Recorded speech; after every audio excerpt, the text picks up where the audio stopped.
प्यारे बच्चों, आज हमारी हिंदी की क्लास का दिन है और आज हम करेंगे शिक्षा निदेशालय राष्ट्रीय राजधानी क्षेत्र दिल्ली द्वारा भेजी गई कार्यपत्रक 47 और आज तिथि है 21 अक्टूबर 2020।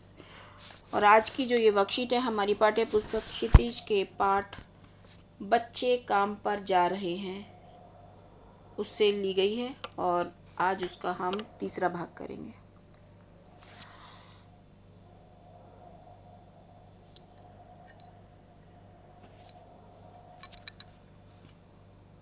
बच्चों, प्रस्तुत कविता के माध्यम से कवि राजेश जोशी ने बच्चों के बचपन को छीन लिए जाने को प्रभावी ढंग से व्यक्त करते हुए हमारी सामाजिक और आर्थिक व्यवस्था पर व्यंग करते हुए कहा है कि वह व्यवस्था किस काम की जिसमें बच्चे काम पर जा रहे हैं।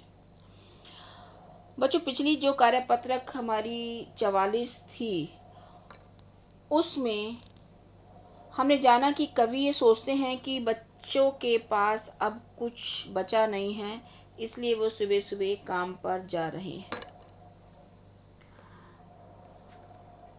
पिछले भाग में कवि ने राजेश जोशी जी ने कहा था कि बच्चों के खेलने की गेंद, उनकी रंग बिरंगी किताबें, विद्यालय, मदरसे, मैदान, बगीचे, घर के आंगन सब कुछ नष्ट हो गए हैं, तभी ये बच्चे काम पर जा रहे हैं।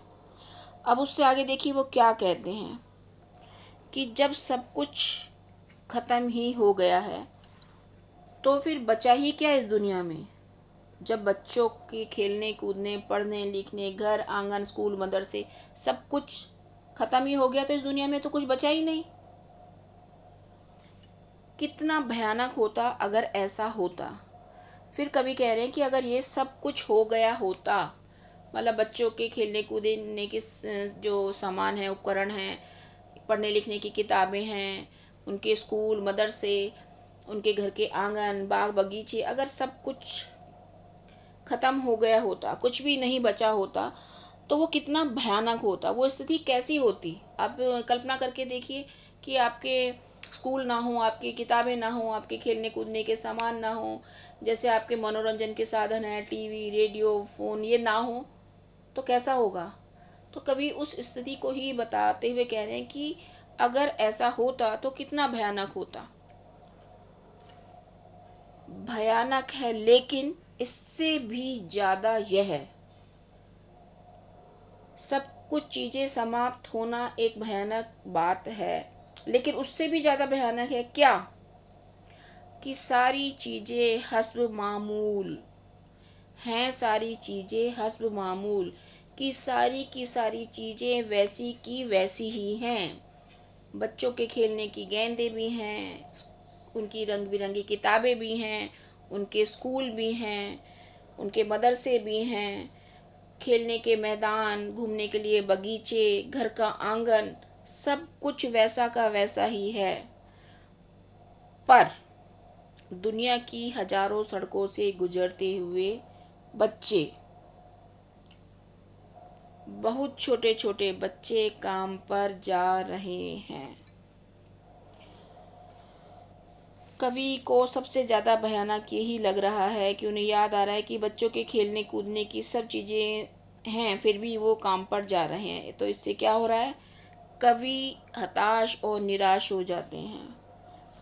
कवि की ये सोच थी कि दुनिया की सभी चीज़ें ख़त्म हो गई हैं, खेलने कूदने की जगह ख़त्म हो गई हैं, तभी बच्चे काम पर जा रहे हैं। लेकिन वो देखते हैं कि सब चीज़ हैं, दुनिया भरी पड़ी है इन चीज़ों से, तब उन्हें चिंता उनके दिमाग में, दिल में घर कर जाती है और उन्हें समझ ही नहीं आता कि सारी चीज़ें मौजूद होने के बाद भी छोटे छोटे बच्चे दुनिया की हजार हजार सड़कों से चलकर अपने काम पर जा रहे हैं।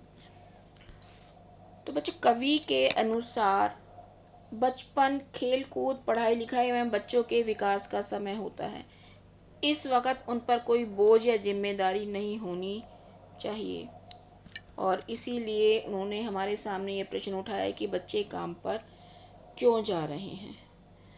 तो देखिए बच्चों, आपको इस कविता को पढ़ के ये महसूस तो हो ही गया होगा।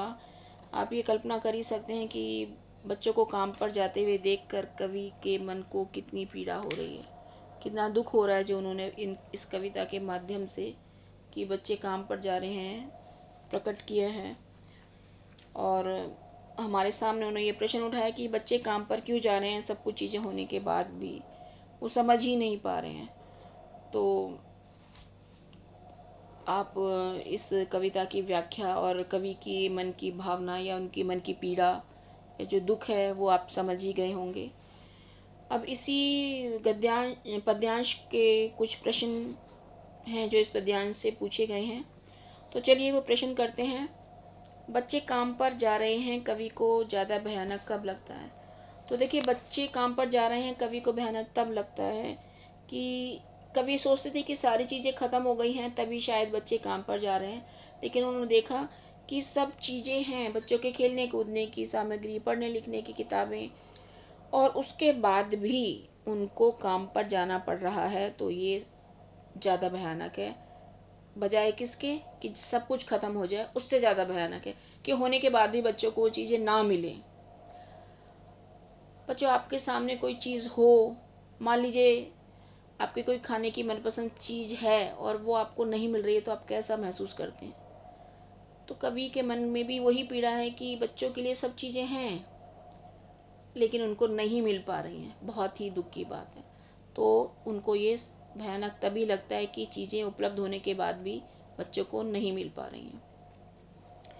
अब दूसरा है, प्रस्तुत कविता में कवि ने बच्चों से बचपन छीन लिए जाने की पीड़ा व्यक्त की है, उनका इशारा किस ओर है, लिखिए।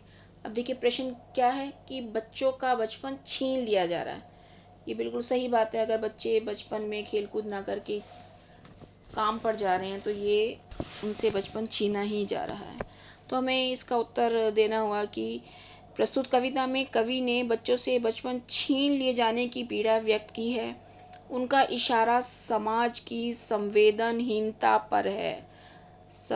जो बच्चों को काम पर जाता देख तनिक भी विचलित नहीं होता। बच्चों का बचपन और भविष्य दोनों ही उनके काम पर जाने के कारण नष्ट हो रहे हैं और समाज संवेदनहीन है, उसके मन में कोई उनके लिए पीड़ा नहीं है, कोई दुख नहीं है। तो ये समाज की संवेदनहीनता पर उन्होंने इशारा किया है। अब तीसरा प्रश्न है, अपने मित्र या भाई बहन से बातचीत करके लिखिए कि सुविधा और मनोरंजन के उपकरणों से बच्चे वंचित क्यों हैं। तो बच्चों, सुविधा और मनोरंजन के जो उपकरण हैं सब बच्चों के लिए हैं, तो उनसे बच्चे वंचित क्यों हैं, क्यों वंचित का मतलब उनको क्यों नहीं मिल रही हैं। तो इसका कारण, मुख्य कारण यही हो सकता है कि उनकी जो आर्थिक स्थिति है। आज भी हमारे समाज का एक बहुत बड़ा हिस्सा गरीबी के अभिशाप को झेल रहा है। लोगों के पास बच्चों को पढ़ाने लिखाने या खेलकूद के उपकरण सामग्री उपलब्ध कराने के लिए धन नहीं है। तो बच्चे अपने परिवार की जिम्मेदारी उठाने के लिए उनको काम पर जाना पड़ रहा है। ठीक है बच्चों। अब चौथा प्रश्न है, बच्चों को काम पर जाना धरती के एक बड़े हादसे के समान क्यों है। बच्चों, हादसा का मतलब है कोई दुर्घटना। बच्चों का जो बचपन है वो पढ़ने लिखने, खेलने कूदने और अपना भविष्य बनाने के लिए होता है, लेकिन उन्हें क्या करना पड़ रहा है, काम पर जाना पड़ रहा है। तो ये देखिए, ये हादसा है उन बच्चों के साथ। तो बच्चों का काम पर जाना धरती के लिए एक बड़े हादसे के समान इसलिए है कि बच्चों का बचपन खेलने कूदने, पढ़ने लिखने और अपना भविष्य सुधारने के लिए होना चाहिए, परंतु उन्हें अपनी आवश्यकताओं को पूरा करने के लिए काम पर जाना पड़ रहा है। ये धरती पर एक बहुत बड़ा हादसा है। ये एक बहुत बड़ी दुर्घटना है उन बच्चों के साथ जिन्हें पढ़ने लिखने खेलने कूदने के अवसर नहीं मिल रहे। ठीक है बच्चों, अब एक प्रश्न और है, पांचवा, यदि कोई व्यक्ति किसी बच्चे को काम पर रखता है तब उस व्यक्ति के खिलाफ क्या क्या कानूनी कार्रवाई हो सकती है? अपने मित्रों या माता पिता से चर्चा करके लिखिए। बच्चों, हमारे कानून में कुछ प्रावधान ऐसे बने हुए हैं कि 14 वर्ष से कम उम्र के बच्चों को हम काम पर नहीं रख सकते, लेकिन फिर भी कुछ लोग अपनी मदद के लिए, अपनी मजबूरी के कारण या बच्चों की गरीबी का फ़ायदा उठाते हुए उनको काम पे रख लेते हैं। तो कानून में उनके खिलाफ कुछ सज़ा और कुछ जुर्माना इत्यादि है, वो आपको पता लगाकर लिखना है कि अगर कोई व्यक्ति किसी बच्चे को काम पर रखता है तो उसके खिलाफ क्या क्या कानूनी कार्रवाई हो सकती है, ये आपको प्रश्न खुद करना है।